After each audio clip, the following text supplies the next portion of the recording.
يقع مسجد الأمة العريق في وسط الجزائر العاصمة، وبالتحديد في بلدية بولوغين، التي يعود أصل تسميتها إلى القائد الصنهاجي بلقين بن زيري المتوفي عام 84-900 ميلادي. مدينة بولوغين كانت ربضاً من أرباض الجزائر العاصمة، يسمى قديماً وادي القصب. ولأن المسجد يتوسط مدينة بولوغين، فإنه يمثل منارة دينية وعلمية هامة لسكان الأحياء المحيطة، ويمتد صيته لكافة أنحاء العاصمة وحتى عبر التراب الوطني. كيف لا، والمسجد تأسس على يد علماء أجلاء تخرج على أيديهم خيرة الشباب من أبناء الوطن.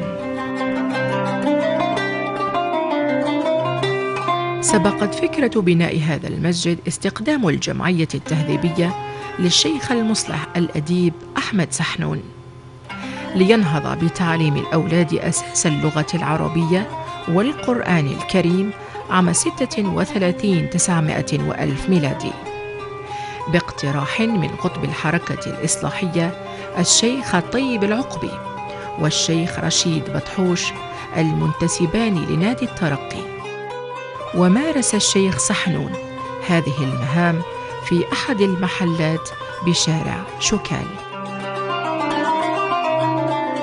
على رأسهم الشيخ طيب العقبي والحاج رشيد بطحوش، كانا عضوين أساسيان في نادي الترقي، مما سمح لهم أن يتعرفوا على الشيخ أحمد سحنون القادم من بسكرة. وعمل الشيخ أحمد سحنون رحمه الله وبرد ضريحه، عمل على تعليم أولاد المسلمين الذين كانوا يسكنون هذا الحي مع الفرنسويين واليهود، عمل على الحفاظ على هويتهم الإسلامية العربية، فكانوا يقرؤون عنده في المساء يعني أبجديات العربية وأساس اللغة، مع حفظ صور من القرآن الكريم، كما هو الدور الذي تقوم به المدارس القرآنية للصفوف التحضيرية في الوقت الحاضر. كان هذاك الشيء اللي قام به أحمد سحنون. في الدكانة هنا محل عبارة عن جراج هنا قريب من المسجد، قريب ملك باشطوبجي، عمل فيه من سنة 1936 حتى 1945 حينما اكتمل المسجد في سنة 1947. انتقل دوره من هذاك المحل إلى مدرسة هذا المسجد.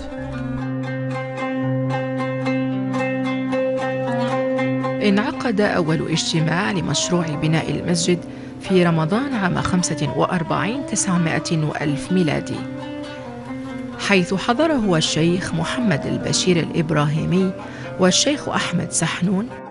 بني المسجد في بستان دار كانت ملكيتها لأحد المستوطنين، واشترك في شراء هذه الدار مجموعة من الأعيان المسلمين.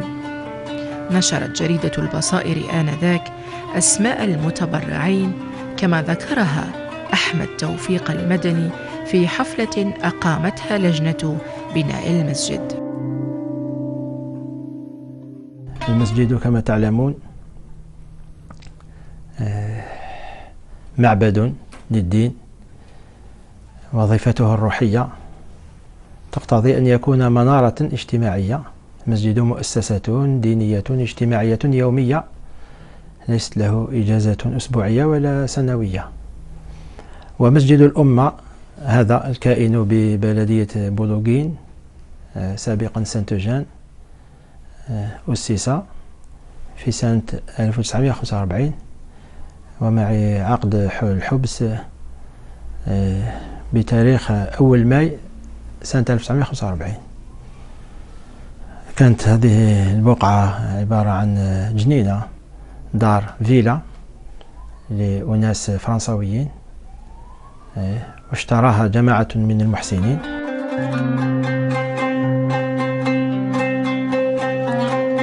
بني المسجد على الطراز المغاربي الأندلسي على الواجهة البحرية لمدينة بولوغين، وعلى مساحة قدرها 400 متر مربع بطول 32 متر، وله مئذنة واحدة يصل ارتفاعها إلى 10 أمتار، إضافة إلى قبة واحدة يبلغ ارتفاعها 5 أمتار وقطرها 7 أمتار. وتبلغ الطاقة الاستيعابية لعدد المصلين حوالي 1200 مصلي. يتميز النمط العمراني الداخلي بالبساطة، بحيث يبتعد عن كثرة الزخارف التي تتركز في المنبر والمحراب، ويتزين بمكتبتين من الطراز المغاربي العتيق ذات اللون النحاسي.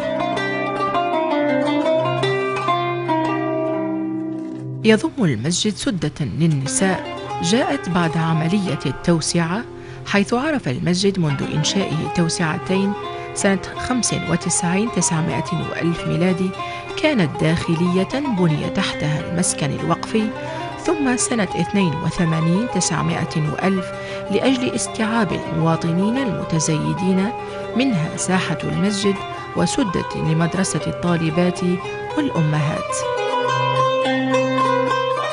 وللمسجد توسعة كانت في سنة حدود سنة 1975 إلى سنة 1980 توسعتان.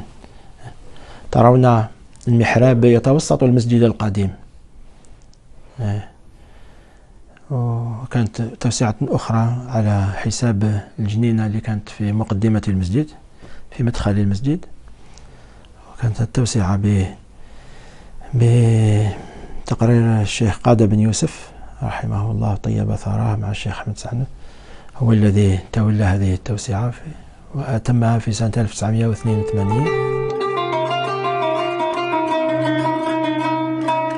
إضافة إلى المكتبة التي تضم مخطوطات ونفائس من التراث المحفوظ، وكتب تعود إلى أزيد من 3 قرون، منها كتاب للشيخ أحمد سحنون خطة باليد.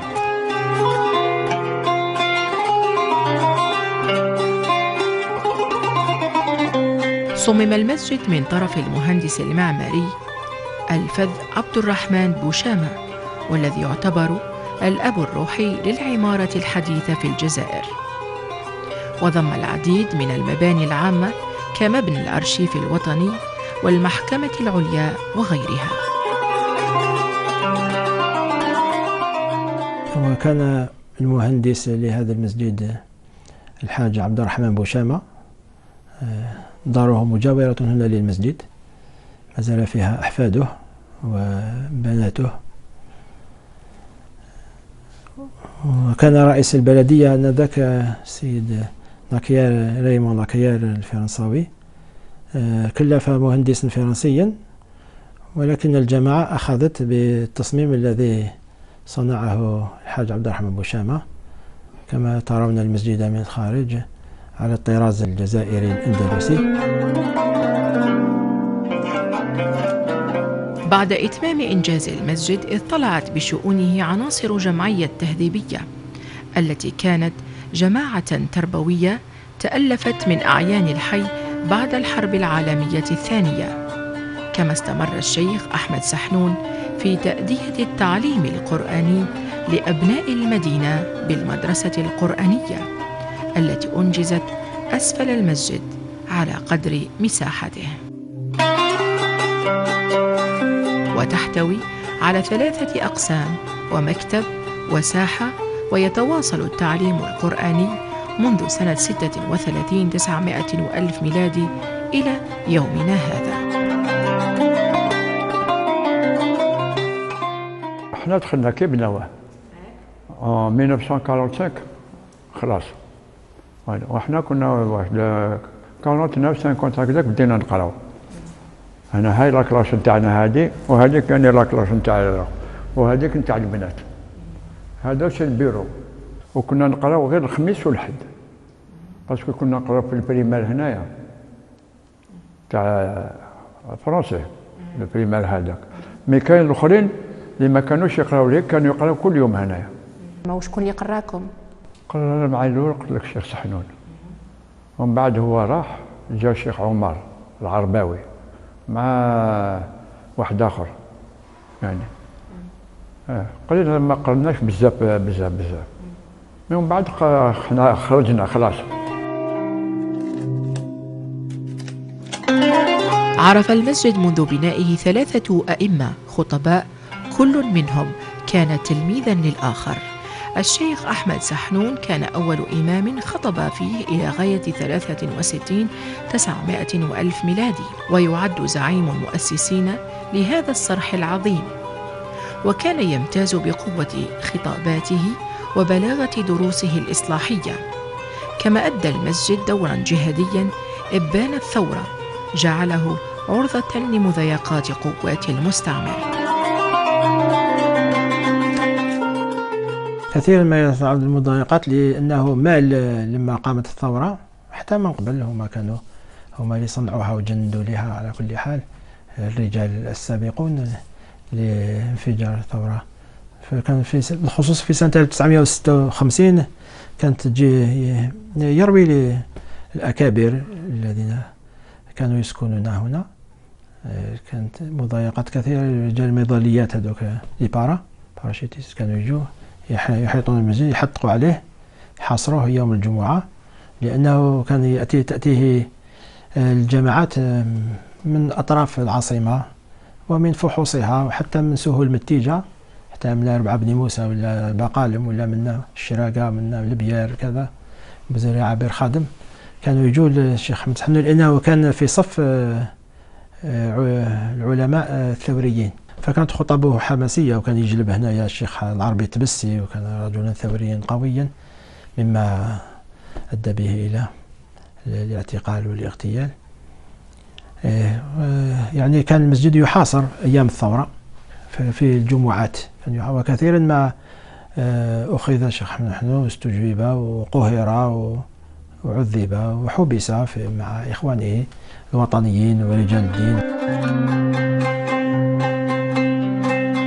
ثم تولى الشيخ الإمام بن يوسف قادة مهمة الإمامة بعد الشيخ أحمد سحنون، انطلاقا من عام 63 900 وألف ميلادي إلى غاية سنة 94 900 وألف، من خلال نهوضه بالتعليم القرآني، حيث تخرج على يده كوكبة من حملة القرآن العظيم من طلبة وطالبات، منهم من مثل الجزائر في المحافل الدولية، ومنهم من انتظم في وظائف السلك الديني.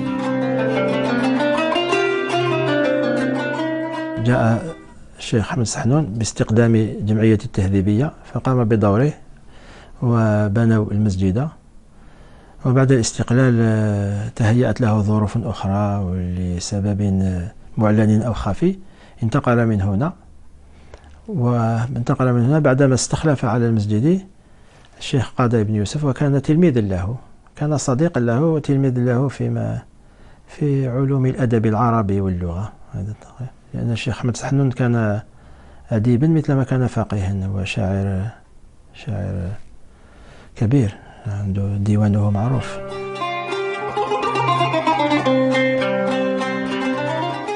وهذا المسجد امتاز بتخريج الشباب، طلعت من الشباب من وقت الشيخ قادة بن يوسف، خدم كثير وخرج أفواجا من حفظة القرآن الكريم والمتعلمين المتنورين، صاروا إطارات في الدولة، وفيهم أئمة وفيهم أطباء وفيهم أساتذة في الجامعات، منهم الشيخ محمد عواز الذي يخاطب في التلفاز بالعربية وبالفرنسية، خريج هذه المدرسة، مدرسة مسجد الأمة.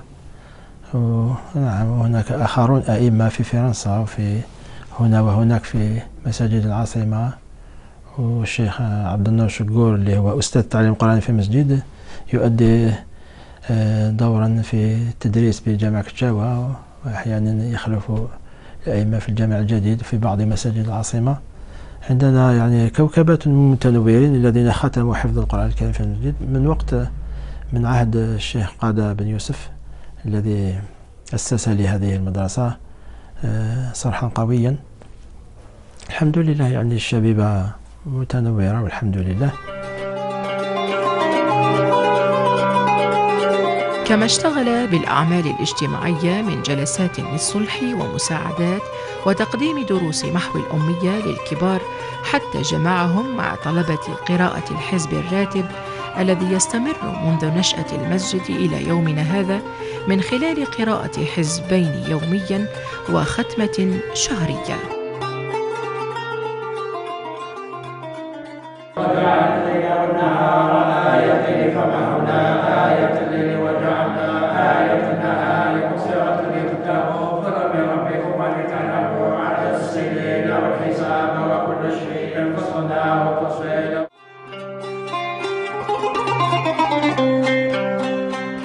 مسجد الأمة هذا كان له دور إصلاحي بارز خلال الفترة الاستعمارية وحتى بعد الاستقلال وتحرير الوطن.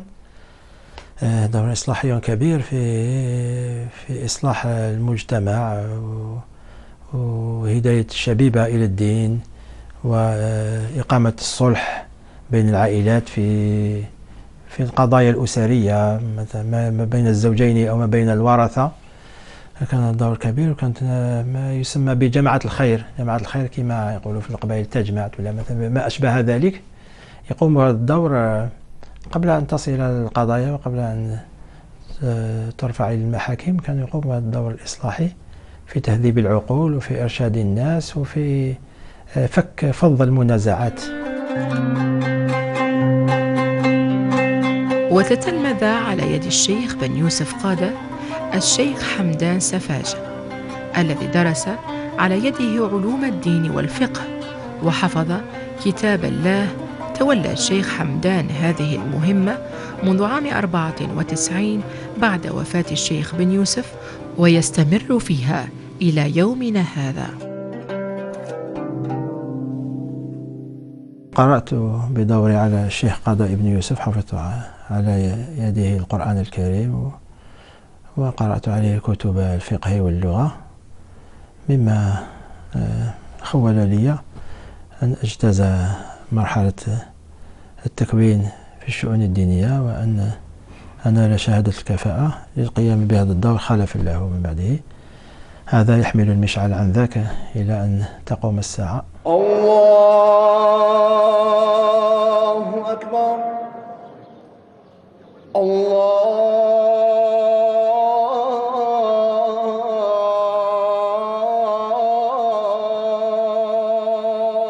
أكبر.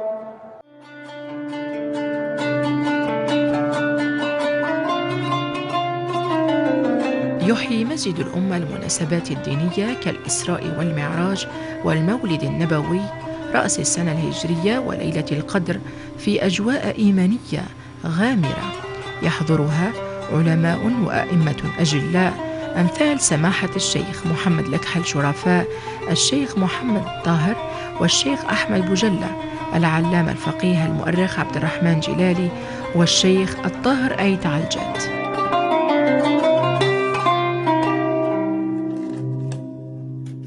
بيوت الله تعالى وهذه المساجد التي هي ثغور الإسلام بنيت للصلاة وللتعليم، فإذا جاء شهر رمضان الشهر المعظم المفضل بين الشهور قامت بدورها المساجد، وقام هذا المسجد بدوره وما يزال. يعني هذا هو الصلاة والدروس والتراويح، ويزداد النشاط في رمضان بسبب الحس الديني الذي يقوى في النفوس، وتتوافد الجموع المساجد بأكثر مما في الشهور الأخرى، ويكون فيه النشاط الاجتماعي ومعاونة الناس والمحتاجين والعائلات بالحصص الغذائية وما أشبه ذلك من سبل الخيرات والزكاة. تقوم به المساجد الحمد لله في ربوع الجزائر، وهذا المسجد في هذا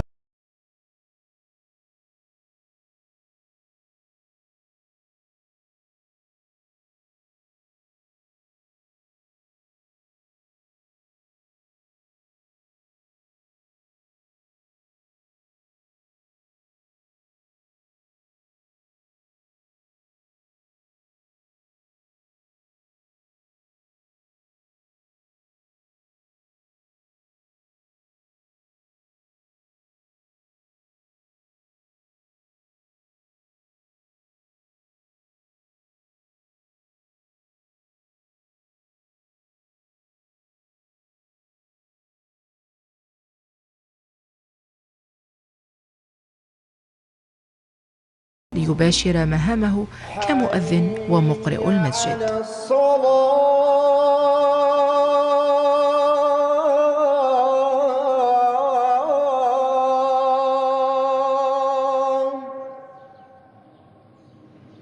حي على الصلاة.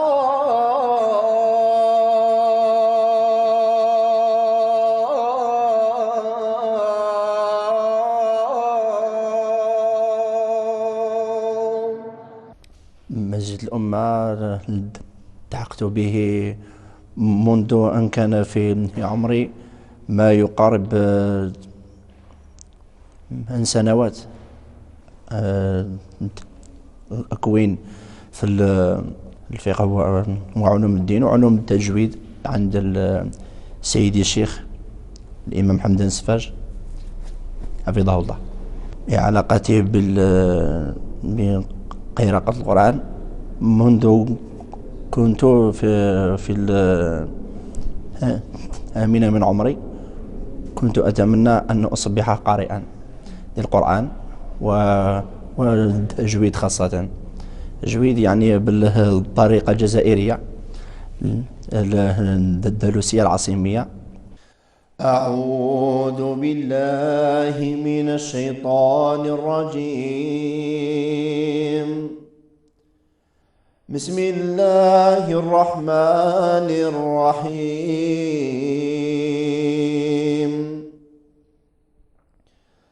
شهر رمضان الذي أنزل فيه القرآن هدى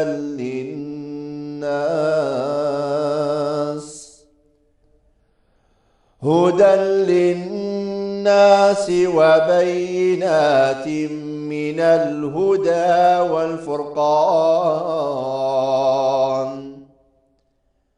فمن شهد منكم الشهر فليصمه، ومن كان مريضا أو على سفر فعدة من أيام أخر، يريد الله بكم اليسر ولا يريد بكم العسر، ولتكملوا العدة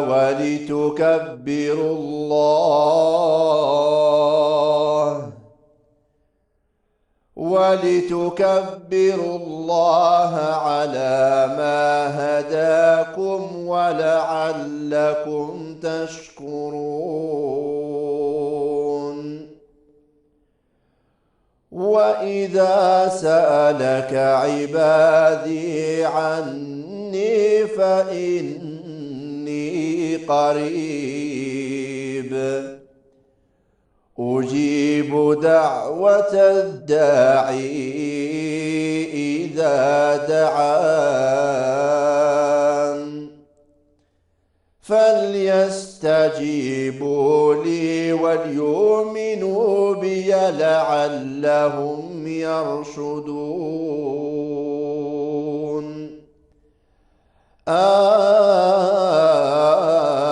آمنت بالله صدق الله مولانا العظيم.